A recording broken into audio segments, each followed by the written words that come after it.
Sí, buenos días. Un saludo a todos los maestros y maestras que nos escuchan a nivel nacional. Lo primero que hay que aclarar es que esta no es una declaratoria de inconstitucionalidad de la ley actual del INPREMA. La ley actual del INPREMA sigue vigente, es aplicable para todos los maestros que se inscribieron con la misma, es decir, todos los que empezaron a cotizar a partir del 2012.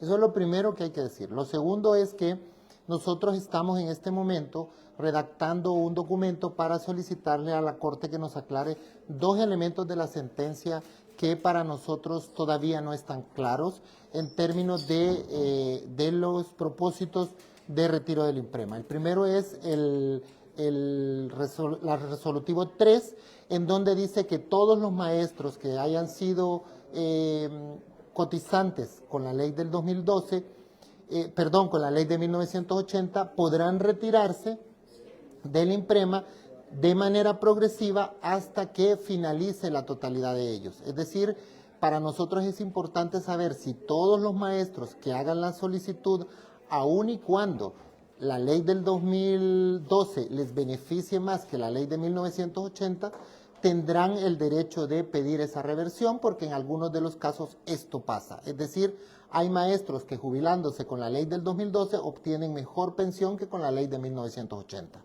Y eso hay que decirlo porque es una realidad y pasa en muchos casos. Entonces allí tenemos que pedir una aclaratoria de ese tema. El segundo tema que nosotros queremos pedirle es respecto al numeral 4 de la sentencia, en la que dice que el INPREMA va a hacer una planificación presupuestaria. Esta planificación presupuestaria naturalmente depende de la solvencia patrimonial del fondo, es decir, de cómo está la situación financiera y actuarial del INPREMA.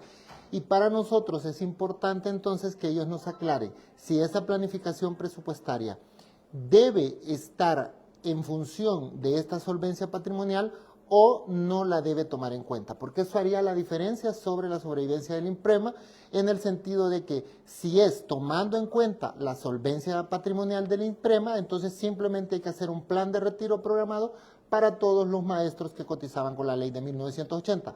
Ahora, si no se toma en consideración eso, para poder cumplirle a todos esos maestros habría que empezar a tomar recursos del Fondo de Reserva de Pensiones, y eso sí afectaría drásticamente la estabilidad del INPREMA. ¿De cuánto estamos hablando, doctor? Bueno, nosotros, de acuerdo a nuestro panorama, pensaríamos que requeriríamos al menos el doble de los recursos que tenemos en este momento. En este momento tenemos 65.000 millones que son activos reales. Tenemos un déficit de cerca de 30.000 millones, por lo tanto el compromiso total es de 90.000 millones, y con este cambio el compromiso seguramente subirá a unos 120, 130 millones, y por eso es que es importante que nos aclaren ese plan, porque si nosotros podemos hacer ese plan, quedaríamos en las mismas condiciones, porque podríamos entonces ir programando la situación de salida de los maestros con algunas prioridades, quiénes son los que han cotizado más años, quiénes son los que tienen alguna situación personal que les permita salir antes, pero como les digo, esto sí quiero aclararlo, y quiero aclararlo sumamente. Sí considero que la sentencia está apegada a los derechos de los y las trabajadoras de Honduras, y es un precedente importante para garantizar derechos a los trabajadores del país. Pero claramente estos derechos pasan por una serie de acciones que los estados y los que estamos representando a esos estados tenemos que hacer para lograr que la estabilidad financiera de una institución como esta, que le pertenece a los trabajadores, no se vea afectada. ¿Serán afectados? ¿Es de 120 millones o 120.000 millones? 120.000 millones. Como les digo, la sentencia sin esos dos elementos aclarativos, que creemos que la Corte perfectamente nos lo puede aclarar, tiene impactos muy diferentes. Si le permiten a la institución programar financiera y actuarialmente el retiro de estos profesores, no hay ningún problema, porque la institución entonces va a empezar a modular sus rentabilidades, sus sistemas de ahorro, sus sistemas de capitalización, etcétera. Si este proceso no se puede dar, entonces el impacto sí es inmediato, porque yo tendría en este momento cerca de 12,000 profesores que entran directamente a retiro y 8,000 profesores a los que tengo que hacerle revisión de pensión. Es decir, tendría cerca de 20,000 profesores de los que inmediatamente entrarían a retiro. Eso quiere decir que casi me duplicaría el número de pensiones que estoy otorgando, que ya me impactan en 8,000 millones de lempiras en el IMPREMA. Si tengo el doble, por obvias razones, voy a tener 16,000 millones. Entonces, por eso es que les digo, es importante. Ahora, claramente, no todos los 12,000 profesores que se quieren retirar o que tienen edad para retirarse, se deben retirar obligatoriamente, va a ser a petición de ellos. Si la Corte me dice que yo tengo que esperar la petición de ellos para hacer ese retiro, entonces eso va a tranquilizar al instituto porque, sobre todo en momentos en los que hay aumentos salariales en la Secretaría de Educación, eso provoca que no todos los maestros se quieran jubilar porque están teniendo mejores condiciones de ingreso y vida dentro de su trabajo. ¿El déficit actuarial se le duplicaría o se le triplicaría al IMPREMA?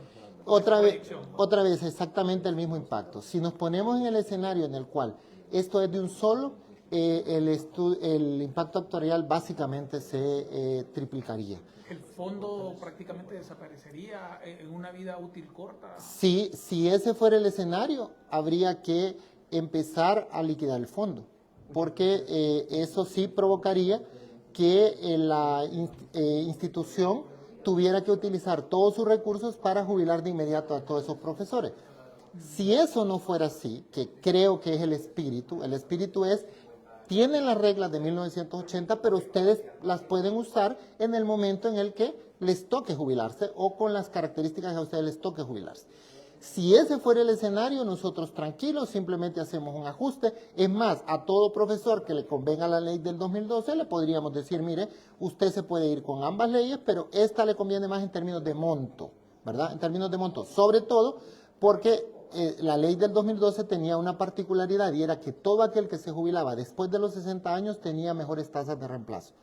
La ley del 80 es a los que se jubilan antes de los 60 años, es decir, los que se jubilan de 50, 51, 52, etc.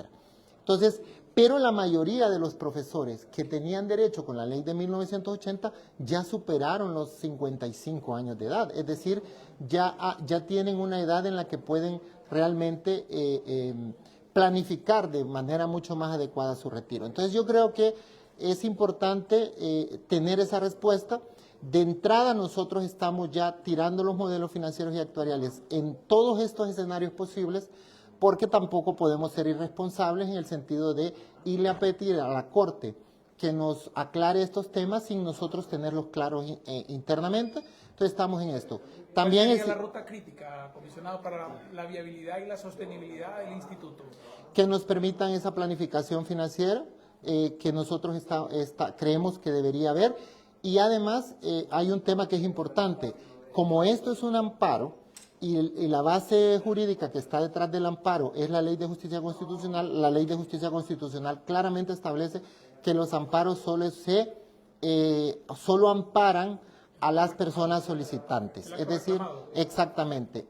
Lo que nos llama la atención de este amparo, y esto hay que decirlo, es que detrás hay una justificación que habla de que no debió aplicarse esa ley a esos maestros. Por lo tanto, si el amparo dice eso, eso significa que el pensamiento de la Corte, el pensamiento del sistema de justicia hondureña es que se cometió una injusticia con esos profesores y por lo tanto esta injusticia la justicia hondureña la está revirtiendo. ¿Cómo se vería afectada la aprobación de las reformas de la ley IMPREMA con esta determinación que tuvo la Corte? Bueno, hay que hacer un ajuste a la propuesta de reforma, porque la propuesta de reforma incluye aspectos técnicos del retiro, pero también incluye aspectos financieros de la mejora del fondo. Y hoy más que nunca es necesario tener entonces la posibilidad de fortalecer financieramente el fondo, porque el fondo va a tener que responder a compromisos futuros nuevos. Por lo tanto, tener un sistema de inversiones que sea más ágil, tener la posibilidad de que una institución como el IMPREMA pueda tomar decisiones administrativas mucho más ágiles, ¿verdad? Nos va a ayudar a eso, porque hasta en esos temas hemos tenido con la ley del 2012 demasiada intromisión de entes que no son administrativos pero que están sobre el INPREMA, influyendo o haciendo más lentas sus decisiones administrativas. Y eso no puede pasar. Esta tiene que ser una institución muy ágil, muy pronta, con mucha capacidad de respuesta para poder afrontar un reto tan enorme como el que tenemos en este momento.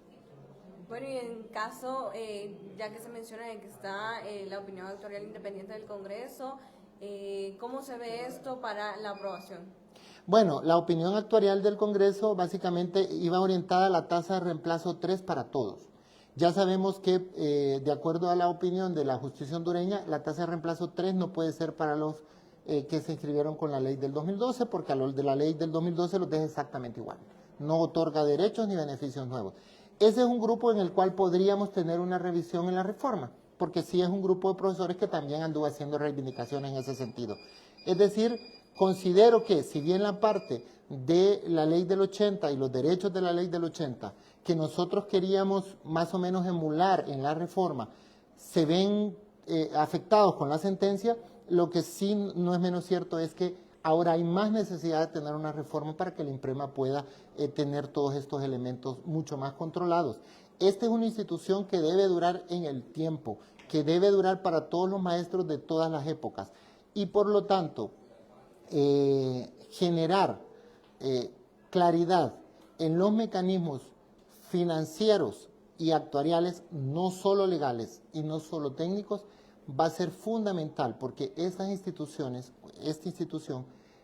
tiene la necesidad de conocer el futuro y eso solo lo puede hacer mediante las proyecciones En matemáticas. función de la petición del grupo disidente de docentes sobre la reforma, exactamente la opinión actuarial de este actuario independiente que contrató el Congreso Nacional, ¿cuáles son los puntos relevantes? Si es viable la petición de los disidentes o no es viable, y en qué aspectos no es viable. Bueno, desconozco qué él les dijo puntualmente sobre la viabilidad de lo mismo. Lo que sí conozco es que el resultado material del estudio financiero actuarial fue el mismo que el INPREMA tenía, por lo tanto no pueden haber cambios realmente en la petitoria porque se hizo bajo la misma base de cálculo. Entonces, si para nosotros técnicamente era inviable porque teníamos el estudio financiero actuarial, lo que yo intuyo es que si a ellos les salió el mismo resultado es técnicamente inviable. Gracias. Muchas gracias.